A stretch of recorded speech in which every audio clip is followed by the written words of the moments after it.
Welcome to DIYEasyCrafts.com, how to make board and batten walls with existing chair rails. Now my room had chair rails and baseboard molding in place. I wanted to utilize this.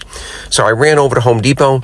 I found some very thin lattice. This comes in a variety of different widths, but the important part is that it's less than 1/4 of an inch thick. So how it works is that this lattice actually fits, you'll see it in a second, shallower than the bottom of that chair rail.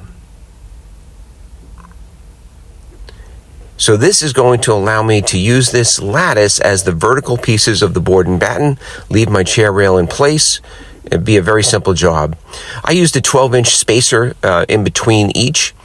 I marked the walls, cut them all to size just on a chop saw, used a little bit of liquid nails behind.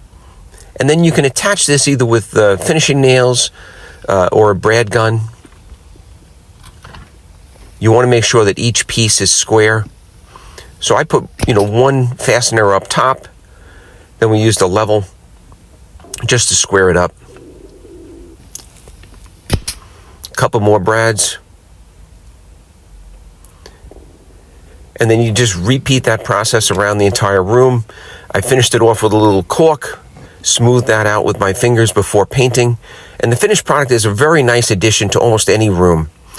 A very simple, easy to do it yourself board and batten wall using existing chair rail. I hope you enjoyed the video. If you did, I ask that you please give it a thumbs up and subscribe to this YouTube channel. By all means, check us out on the web at DIYEasyCrafts.com. Thank you very much for watching.